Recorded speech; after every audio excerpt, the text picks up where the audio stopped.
Salam sejahtera jemaat yang dikasihi oleh Tuhan Yesus Kristus. Kita siapkan hati dan pikiran kita untuk disapa oleh firman Allah saat ini. Marilah kita berdoa. Terpujilah namamu Tuhan, penyertaan-Mu, kebaikan-Mu yang senantiasa kami rasakan dalam kehidupan kami. Firman-Mu akan menyapa kami pada saat ini. Tuntunlah hati kami dengan Roh Kudus-Mu, agar kami beroleh kekuatan untuk melakukan kehendak-Mu. Amin. Firman Tuhan untuk kita renungkan tertulis di dalam Amsal 11 ayat 17. Orang yang murah hati berbuat baik kepada dirinya sendiri, tetapi orang yang kejam menyiksa badannya sendiri. Demikianlah firman Tuhan. Saudara-saudara yang dikasihi oleh Tuhan, apakah yang menjadi alasan, motivasi bagi kita ketika kita bermurah hati, berbuat kebaikan-kebaikan kepada sesama kita? Jika yang menjadi alasan ataupun motivasi bagi kita bermurah hati untuk dipuji, untuk dikenal, atau untuk mendapatkan nama baik, maka perbuatan baik, kemurahan hati kita hanya untuk sesaat saja dan hanya untuk saat-saat yang tertentu, dan kita akan mendapat kekecewaan. Yang menjadi alasan ataupun motivasi bagi kita untuk berbuat kebaikan, bermurah hati kepada sesama kita, yaitu karena kita sudah pertama sekali, sudah dahulu menerima kemurahan hati, menerima kebaikan-kebaikan Tuhan di dalam kehidupan kita.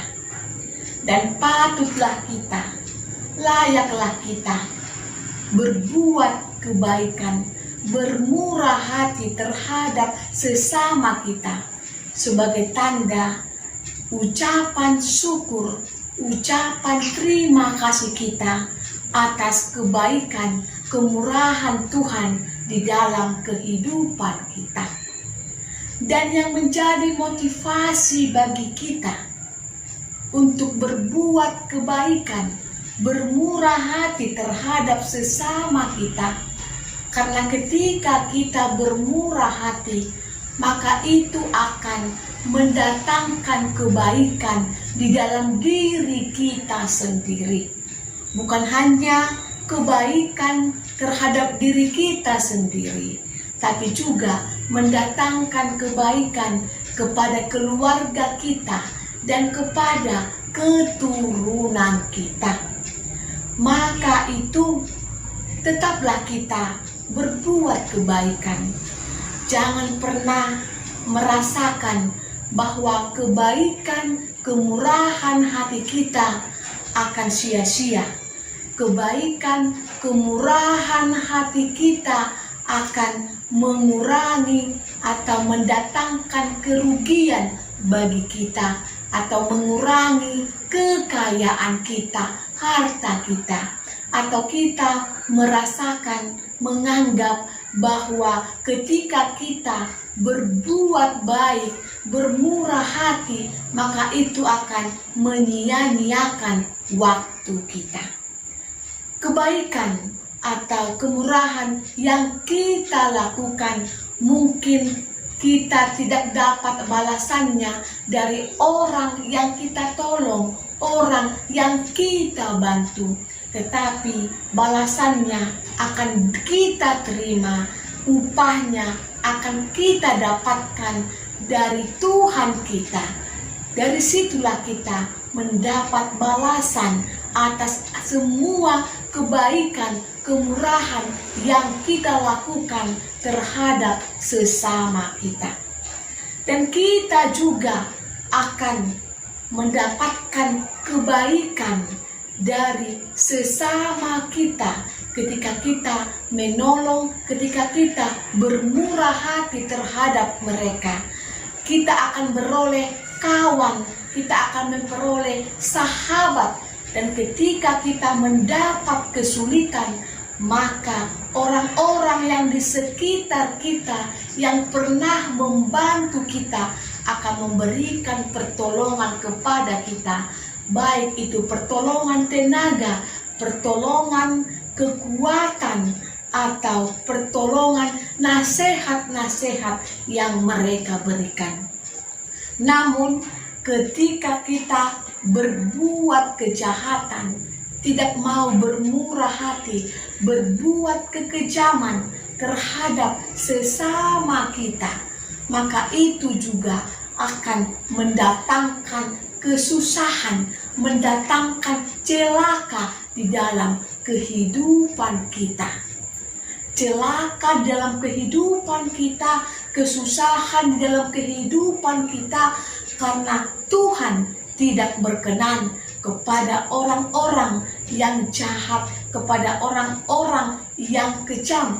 Tuhan akan memberikan balas atas perbuatan yang jahat, perbuatan yang kejam yang kita berikan, kita lakukan kepada orang lain.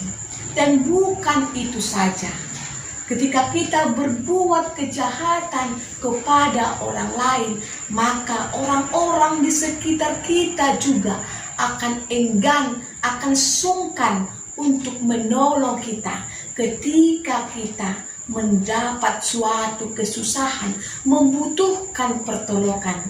Maka mereka akan enggan memberikan pertolongan kepada kita atas kejahatan, atas kekejaman yang dilakukan terhadap mereka.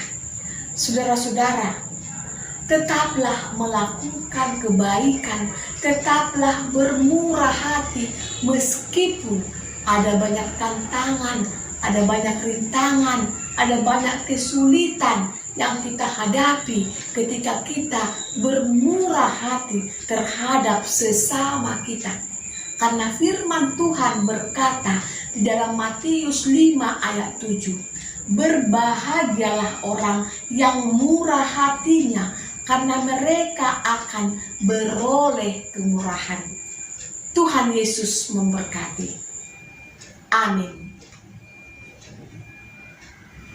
Terima kasih ya Tuhan atas sapaan firman-Mu pada saat ini. Kuatkanlah kami ya Tuhan, untuk menjadi orang-orang yang bermurah hati, yang memberikan kebaikan-kebaikan kepada sesama kami. Karena kami akan beroleh upah dari Tuhan, dan itu akan mendatangkan kebaikan dalam kehidupan kami. Berkati kami ya Tuhan dalam pergumulan-pergumulan hidup kami, agar kami mampu menjadi pemenang, agar kami tetap berjalan seturut dengan kehendak-Mu, meskipun apa kesulitan yang kami hadapi di dalam kehidupan kami. Tuhan, berikan kami kekuatan untuk melakukan aktivitas kami, untuk melakukan pekerjaan kami. Berkati ya Tuhan segala usaha, segala pekerjaan yang kami lakukan akan mendatangkan sukacita di dalam kehidupan kami. Berikan kesehatan kepada jemaat-Mu yang sakit, agar mereka Tuhan tetap berserah kepadamu, agar mereka Tuhan tetap berjalan seturut dengan kehendak-Mu. Kami memuji Engkau, Tuhan Yesus Kristus Tuhan kami. Amin.